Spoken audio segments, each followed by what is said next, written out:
को बहुत बधाई कि जो नेशनल यूथ डे के दिन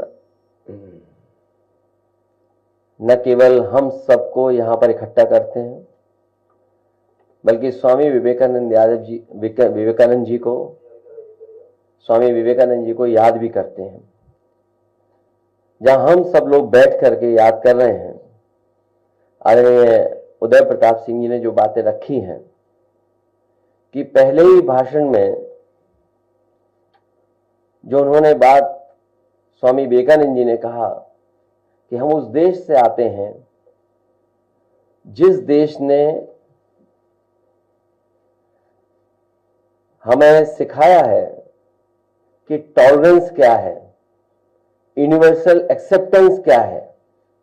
हमारा समाज, हमारा धर्म हमें टॉलरेंस सिखाता है, वहीं यूनिवर्सल एक्सेप्टेंस है। अगर कोई भी धर्म का यहां आया, किसी भी विचार को लेकर आया, भारत के लोगों ने उसे एक्सेप्ट कर लिया।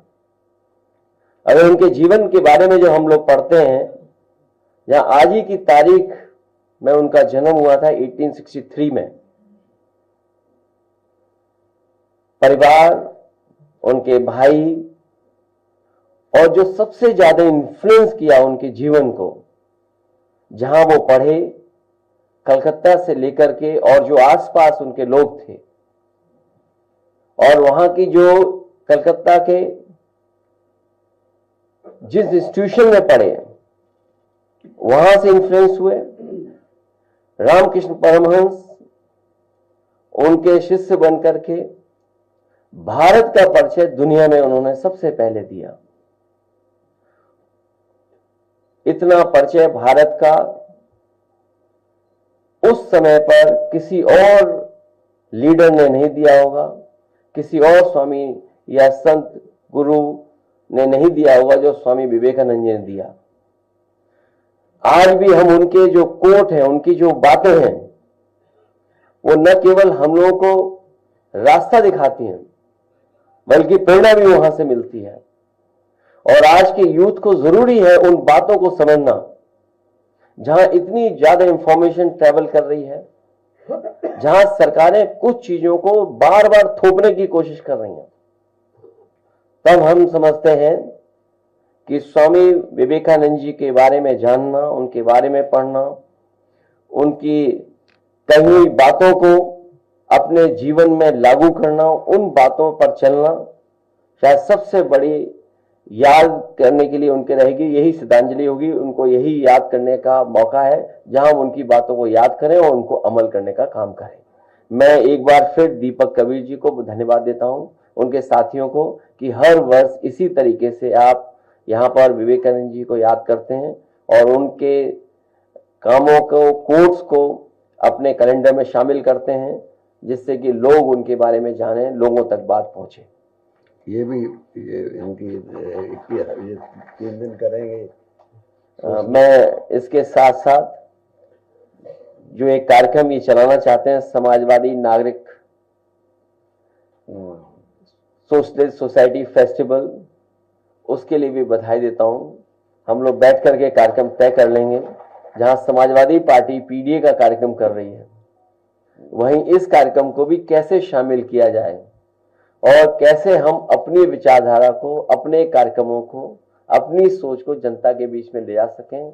आज हम जब विवेकानंद जी को याद कर रहे हैं, हमें उम्मीद है कि उनके कही हुई बातों को हमेशा हम लोग दिल और दिमाग में रखेंगे।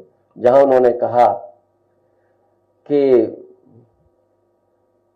धर्म से ज्यादा हमें रोटी की जरूरत है देश के लोगों को, और जो गरीब हैं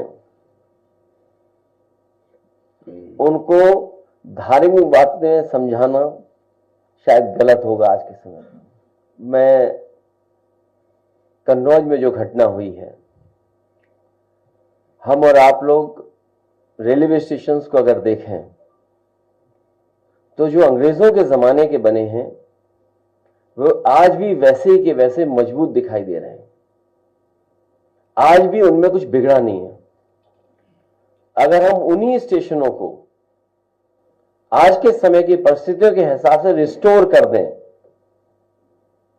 तो शायद और अच्छे हमारे रेलवे स्टेशन दिखेंगे। जो कन्नौज में रेलवे स्टेशन या उसकी शटरिंग या जो बनते समय चीजें गिरी हैं, जिसकी वजह से बड़े पैमाने पर मजदूर दबे, भगवान की कृपा है कि किसी की अभी तक जान नहीं गई है। हमें उम्मीद है कि सरकार पूरा इलाज कराएगी। उन परिवारों की मदद की घोषणा की है, कम की है, और करनी चाहिए। साथ ही साथ सरकार को यह भी देखना चाहिए कि आखिरकार ठेके में कौन लोग शामिल थे। यह उत्तर प्रदेश में नई संस्कृति शुरू हुई है जहां ठेके तो आउटसोर्स और फिर आउटसोर्स और फिर बीजेपी के नेताओं का दबाव। तो जहां ठेकेदार अपना प्रॉफिट के लिए किन किन चीजों से कंप्रोमाइज कर रहा है और जिन मानकों को और जिस सेफ्टी के साथ हमें काम करना चाहिए, हम वो सेफ्टी भी मजदूरों को नहीं दे पा रहे हैं, जिसकी वजह से घटनाएं हो रही हैं। कन्नौज में जो रेलवे स्टेशन पे कार्य हुआ है और जो गिरा है, किसी न किसी बड़ी संस्था के स्ट्रक्चर इंजीनियर से पुनः जांच होनी चाहिए और एक स्ट्रक्चर इंजीनियर के निगरानी में ही आगे काम हो, क्योंकि सुनने में आ रहा है जो क्वालिटी सीमेंट की, जो क्वालिटी सरिया की, जो क्वालिटी होनी चाहिए थी वो नहीं है। दिखने में छोटा दिख रहा है ठेका, लेकिन सब कामों को मिला लोगे तो न जाने कितना बड़ा ठेका था। ठेके को तोड़ तोड़ करके छोटा बनाना, उसमें खेल करना, ये बीजेपी की नई संस्कृति है। भ्रष्टाचार इतना कभी नहीं हुआ होगा जितना इनकी सरकार में भ्रष्टाचार हो रहा है। दूसरा, जो इंडिया गठबंधन का सवाल पूछा है, इंडिया गठबंधन वैसा ही इंटैक्ट है। जो इंडिया गठबंधन शुरुआती दौर में जहां से बनना शुरू हुआ था कि वो रीजनल पार्टीज जो भारतीय जनता पार्टी का मुकाबला कर सकें, उन्हीं का साथ देना, उन्हीं के साथ खड़े दिखना है। समाजवादी पार्टी आज भी उसी रास्ते पर है कि इंडिया गठबंधन और मजबूत हो, वही regional party Bharatiya Janata party का मुकाबला करें जो लड़ रही हैं, उन्हीं के साथ खड़ा दिखना पड़ेगा। मिल्कीपुर की पूरी तैयारी है। अयोध्या का चुनाव भारतीय जनता पार्टी फिर एक बार हारेगी। इसलिए हारेगी, कई अखबार, टीवी चैनल यही कह रहे हैं कि समीकरण तो समाजवादी पार्टी के पक्ष में ही है। जब टीवी चैनल, अखबार बोलने लगे, मैं आपसे भी कहूंगा कि ऐसा मत न्यूज चलाइए।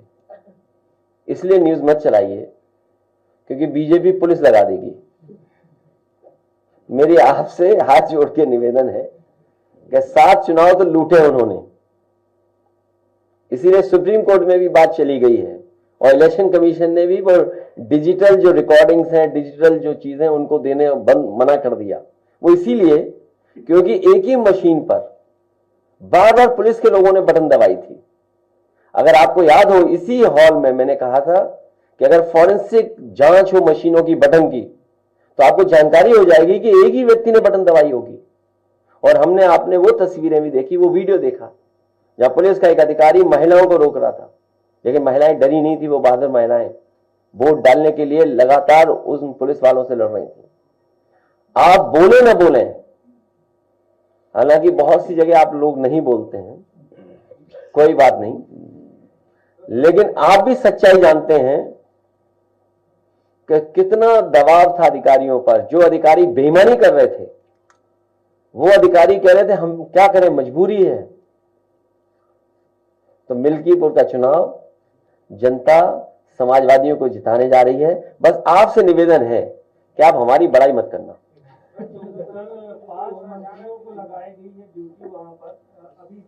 अगर आप विभाग देखोगे उन मंत्रियों का, वो सब लूटने वाले लोग हैं, विभाग लूटे हैं। आप बताइए किस विभाग में नहीं आ रही हैं शिकायतें? किस विभाग में शिकायतें नहीं?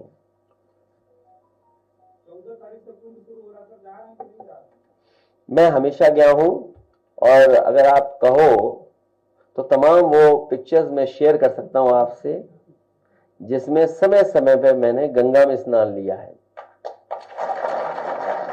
कम से कम वो भी शेयर करें जो दूसरों को कह रहे हैं कि गंगा में नहाओ। और कुंभ में जाने की जो परंपरा है वो कई महीनों में कई तरीके से परंपराएं हैं। कुछ लोग गंगा स्नान इसलिए करने जाते हैं पुण्य के लिए, कुछ दान के लिए जाते हैं, और कुछ लोग जो पाप करते हैं अपने पाप धोने जाते हैं। तो हम लोग पुण्य के लिए जाएंगे और दान के लिए जाएंगे। तस्वीर लगा दीजिए कि वहाँ पे अभी लोग सवाल है लखीमपुर खीरी में रामचंद्र मौर्य की पुलिस हिरासत में मौत हो गई, उसको लेकर के पीपी सिंह जो वहाँ के सीओ से दोहरा है उन पर कोई कार्रवाई नहीं, बहुत उल्टा सीधा बोला। मुझे याद है ये घटना कुछ दिन पहले हुई है, और जब मुझे वो वीडियो मिला तो मैंने वीडियो शेयर भी किया था। एक पुलिस अधिकारी इस तरह की भाषा नहीं बोल सकता। ये वही जिला है जिस जिले में एक विधायक जी को ठोका गया था, और किसने पीटा था? ये पीडीए परिवार के साथ इसी तरह का व्यवहार इस सरकार में बहुत दिनों से हो रहा है। ये पीडीए परिवार के लोग बहुत अपमानित हो रहे हैं। इसलिए मैंने ये भी कहा